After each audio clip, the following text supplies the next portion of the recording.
ना नेक्स्ट हम लोगों को पढ़ना है गैल्वेनोमीटर।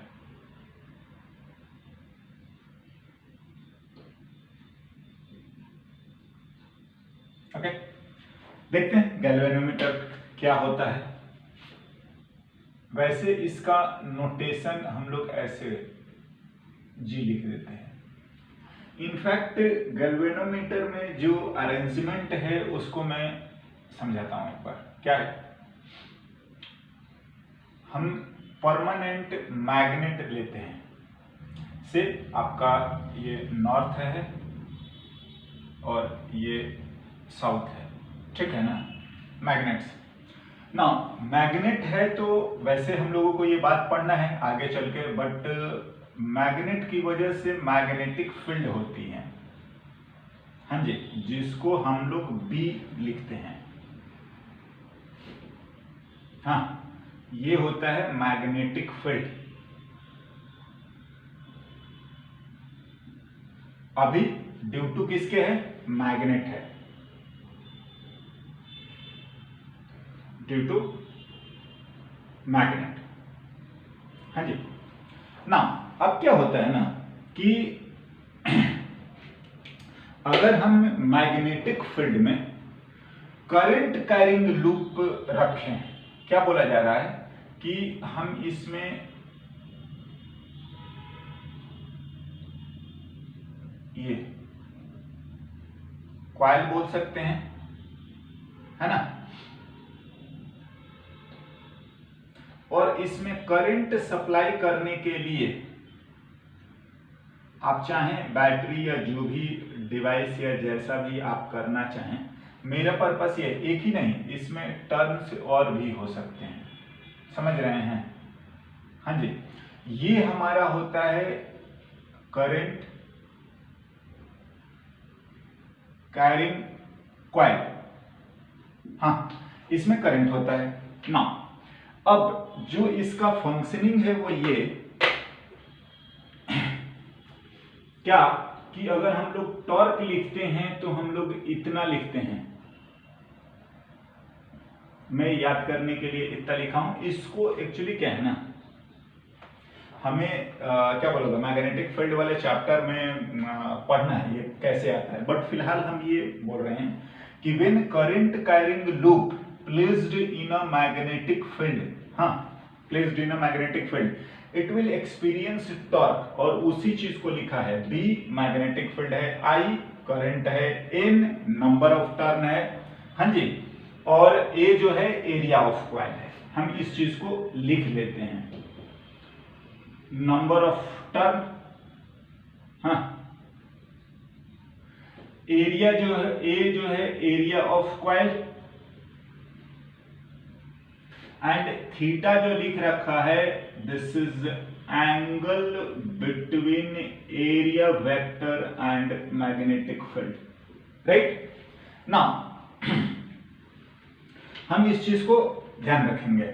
इसको करने के बाद जो हमें मिलता है वो ये कि देखिए होगा क्या कि इस तरीके से ये जो क्या बोलते हैं कॉइल है करंट कैरिंग, उस पर टॉर्क लगेगा तो वो रोटेट होने की कोशिश करेगा, ये है ना कॉइल, वो रोटेट होने की कोशिश करता है। तो रोटेट होने की कोशिश करता है, जैसे मैं आपको ये समझाता हूं कि अगर मैं इसको ऐसे रोटेट करूं तो आपको समझ में आ रहा है कि बाकी का पोर्शन इसका अपोज भी करता है, समझ रहे हैं ना। हम इसको कैसे रोकना चाह रहे हैं, या मैं अगर बोलूं कि एक पंखा है, हाँ, आप उसको रोटेट कर दो तो पता है वो चलता ही जाएगा, हाँ, अनटिल अनलेस कि कोई उसको अपोज ना करे। क्या करा जाता है कि जो कॉइल है या जो इसका कनेक्शन है, हम लोग इसका कनेक्शन एक आपका पॉइंटर से कर देते हैं कि जितना, जैसे ये है, अगर ये पॉइंटर है और अगर ये घूमेगा तो अगर ये घूमेगा तो पॉइंटर भी घूमेगा, हाँ बिल्कुल। तो ये हम एक पॉइंटर लगा देते हैं ना, और पॉइंटर अगर आप इस पे मार्किंग कर देंगे तो वो मार्किंग के अकॉर्डिंग जहां जाना चाहे वो जाएगा। अब देखिए क्या होता है, वंस मैं बोल रहा हूं कि अगर मैं इसको हूं और ये इसको थोड़ा हमने टॉर्क लगाया तो अगर ये फ्री रहा तो ये तो आपको नहीं होता कि ये घूमता ही चला जाएगा, घूमता ही चला जाएगा। हाँ, तो क्या करते हैं, ये तो फिर गड़बड़ हो जाएगा। तो हम लोग क्या करते हैं ना कि इसमें जो है हम एक स्प्रिंग कॉइल लगाते हैं जो कि ऑपोजिट डायरेक्शन में टॉर्क क्रिएट करता है, और उसको आप चाहें तो इस तरीके से हम लिख रहे हैं।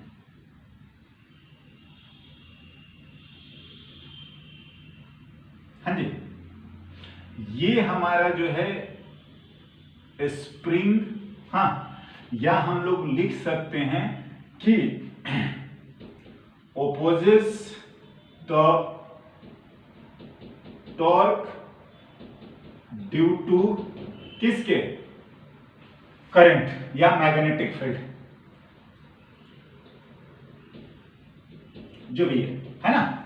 ना अब देखिए होता क्या है कि एक जैसे ये है, इस पे हमने थोड़ा सा फोर्स लगाया और ये घूमता चला जा रहा है, या टॉर्क लगाया टॉर्क चलता जा रहा है।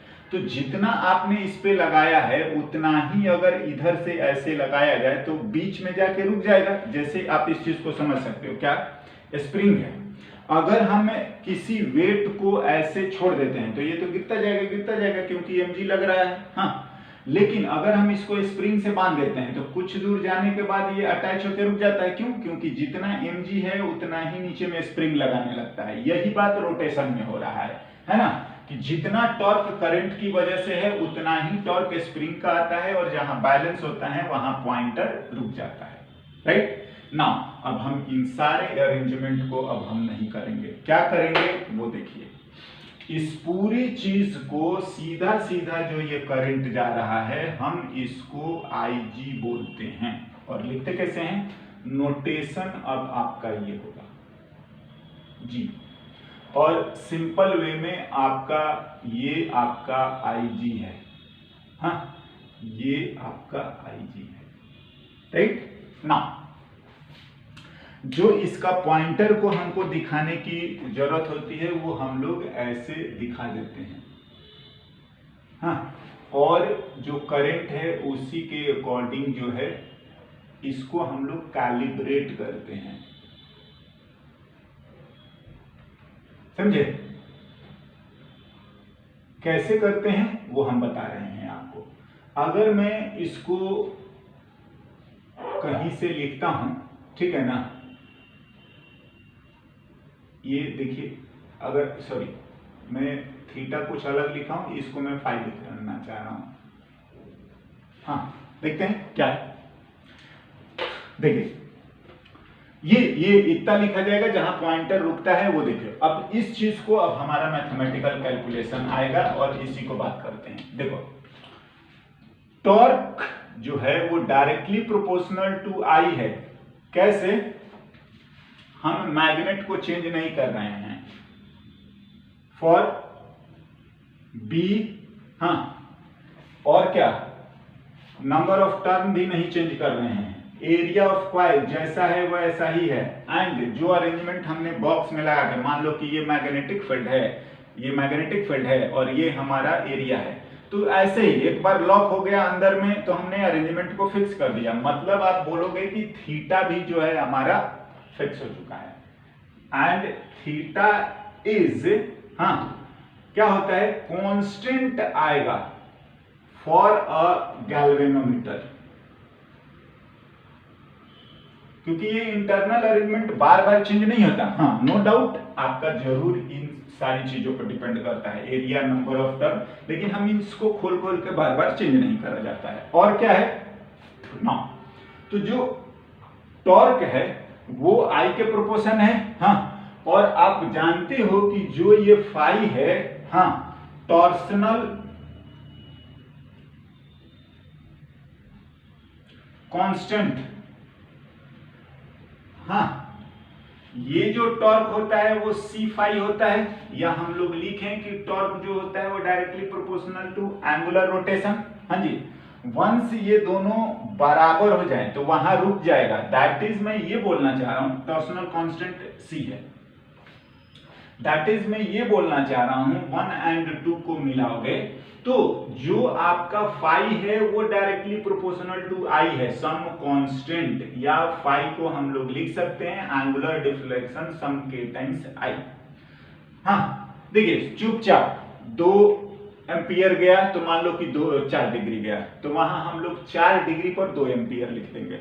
अगर 6 डिग्री जा रहा है 10 एम्पियर पर, तो 6 डिग्री के कॉरस्पॉन्डिंग ये कांस्टेंट आएगा एक multiplication factor current and phi में, और जो रीडिंग आएगा वो आएगा करंट के कॉरस्पॉन्डिंग। बट हम देख रहे हैं, इसी बात को कैलिब्रेशन बोलते हैं कि 2 एम्पियर के कॉरस्पॉन्डिंग अगर मान लो कि फाई आ गया 4 डिग्री, तो 4 डिग्री पर हम 2 एम्पियर लिख देंगे।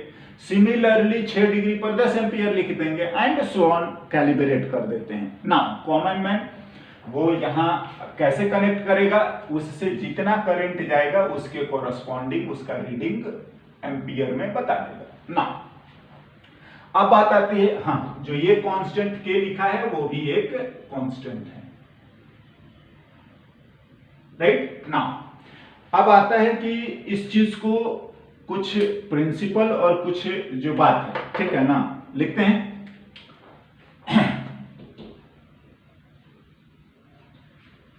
इधर ही मैं लिखता हूं।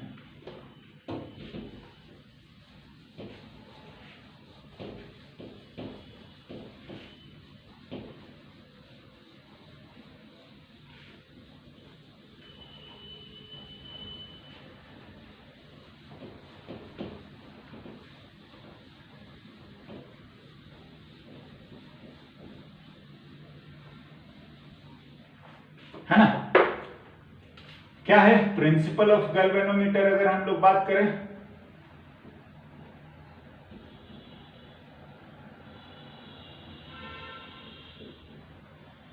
मीटर इज, हाँ when current carrying loop placed in a magnetic field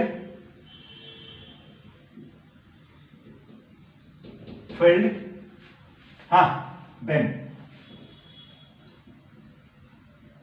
it will experience torque given by, हम लोग लिख चुके हैं।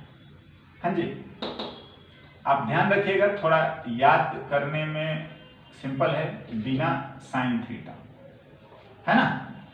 और इस चीज को हम लोग डिटेल में मैग्नेटिक वाले में पढ़ेंगे कि कैसे कैलकुलेट कर, फिलहाल इतना हम ध्यान रखेंगे, प्रिंसिपल यही होता है ना।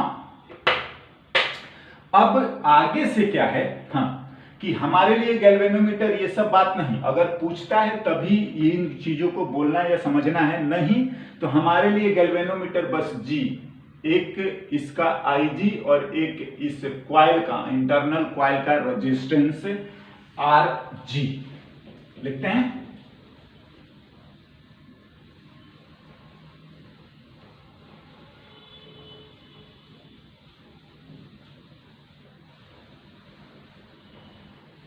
हाँ जी, तो प्रेजेंटेशन या सर्किट नोटेशन की अगर हम लोग बात करें,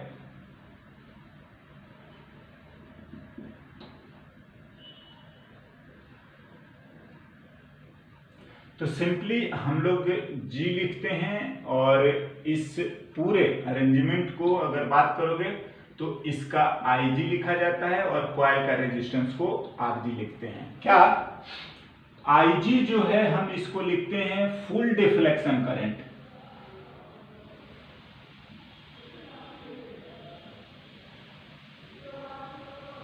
फुल डिफ्लेक्शन करंट मतलब जितना भी होगा ना एकदम, हाँ एकदम मैक्सिमम जितनी भी हमें नंबरिंग करनी होगी रखता है।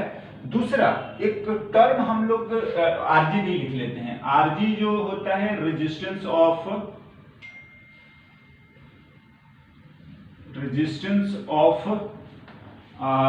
गैल्वेनोमीटर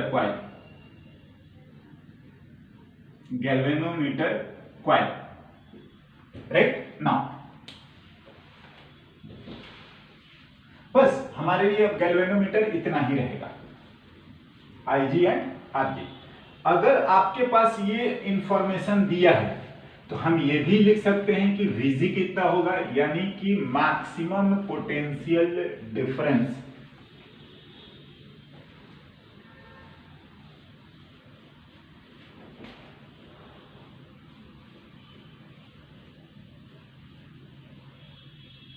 है ना, एंड दिस इंप्लाइज हम लोग VG भी लिख सकते हैं, IG इंटू, हाँ जी, मैक्सिमम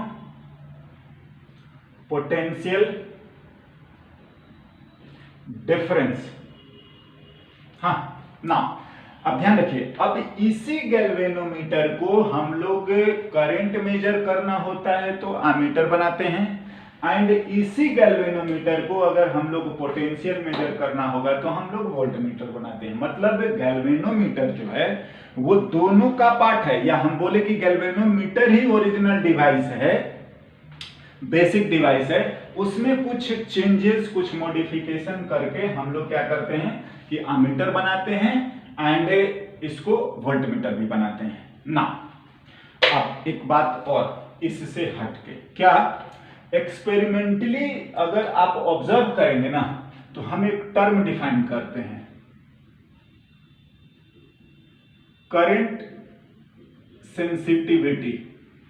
हाँ, जनरली आप इसको 5 भी लिख सकते हैं। क्या होता है, यस,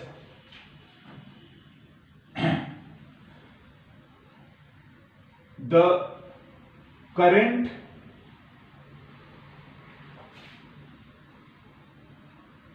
required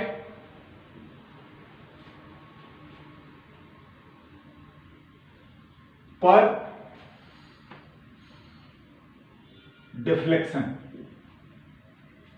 हाँ जी,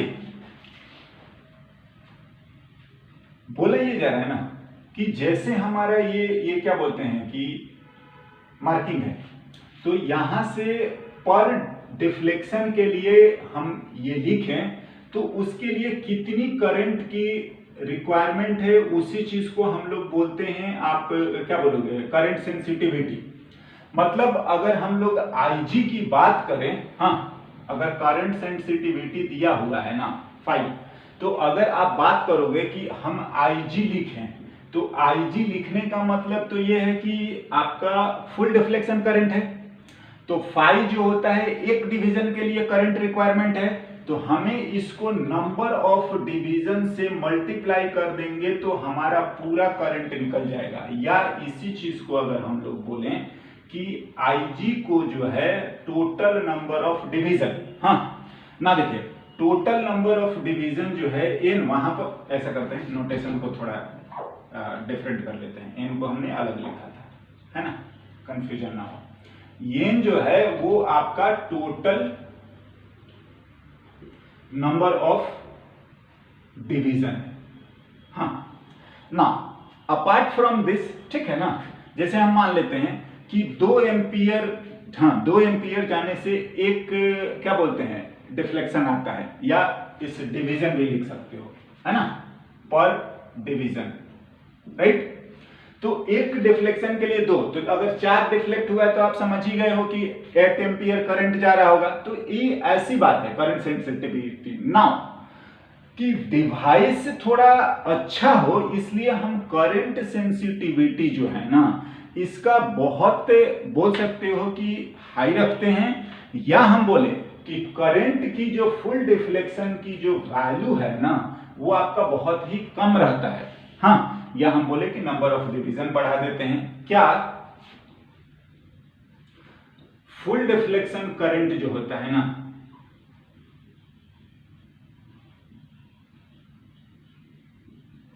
IG इज वेरी स्मॉल, ध्यान से, मिली एम्पियर में,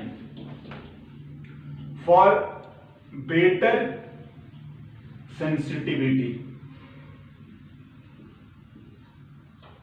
ये ध्यान से, मैं 2 एम्पियर 5 एम्पियर बोल रहा हूं बट आईजी एक्चुअली में इतना होता नहीं है। चलिए मैं एक लाइव एग्जांपल से आपको समझा सकता हूं कि हम लोगों को सपोज ट्रक समझ रहे हैं, बड़ा सा क्या बोलेंगे ऑब्जेक्ट है, अगर हम लोग उसको मेजर कर रहे हैं, आप जानते होंगे हाइड्रोलिक प्रेस पे हम लोग मेजर करते हैं उसका, तो सपोज वो 10,000 किलो है, 10 टन बोलते हैं, 15 टन है, ऐसे है। तो अगर आप उस ट्रक पे आधे किलो और नहीं होता है कि आप सब्जी ही रख दो, तो क्या वो उसका कुछ फर्क पड़ जाएगा? नहीं। या नहीं होता कि आप उस पे लदा हुआ है 10 टन, आप उसमें से 2-3 किलो निकाल लो, कोई फर्क नहीं पड़ता। हाँ, बट मैं अगर बोलूं कि जिससे आप कभी फेस करे हैं या देखे हैं, तो जिस इंस्ट्रूमेंट से हम लोग गोल्ड मेजर करते हैं, आपको पता है इवन मिलीग्राम, 1-1 ग्राम, 2 किलो तो बहुत हो जाएगा। तो वो बात है कि वहां पर 2 किलो अगर नहीं होता कि 1000, 10,000, 20,000 किलो मेजर करना है, तो बात ठीक है। अगर आपका सेंसिटिविटी गड़बड़ है या बोलेंगे कि शार्प नहीं है, या नहीं होता कि क्या बोलोगे बहुत ज्यादा है, तो आप उससे डिवाइस से गड़बड़ हो सकता है, या बोलेंगे कि हम बारीक बात को पता ही नहीं करेगा, उसके लिए आधा किलो 1 किलो होगा ही नहीं। तो यही हम बात कर रहे हैं कि इसमें mg में भी करंट जाता है तो वो डिफ्लेक्ट होता है, और ये डिफ्लेक्शन mg के कॉरस्पॉन्डिंग होता है मिली एम्पियर में करंट। हाँ, अगर 10 एम्पियर 20 एम्पियर फ्लो कराओगे तो और ज्यादा होगा, समझ रहे हैं ना। हाँ, अब बात होता है क्या कि देखिए फुल डिफ्लेक्शन करंट जो है गैल्वेनोमीटर से मिली एम्पियर में जा रहा है, और हम लोगों को जो अमीटर बनाते हैं या हम मीटर की रिक्वायरमेंट है वो ये है कि इलेक्ट्रिकल सर्किट नेटवर्क में हम लोगों को करंट पता करें, तो वो एम्पियर 10 एम्पियर हो सकता है। तो कैसे मेजर करेंगे इसके हेल्प से, ये देखिए बेसिक स्ट्रक्चर आपका इतना ही याद रखना है गैल्वेनोमीटर का। और एक बात मैंने एक्सपेरिमेंट या नहीं बोलोगे कि जो एक्चुअल बात होता है इंस्ट्रूमेंट का, वो मैंने बताया कि कम रखा जाता है ना। इसी हम गैल्वेनोमीटर को अब जो है आपको अमीटर बना के और देख सकते हैं, ठीक है ना। हाँ ना, अमीटर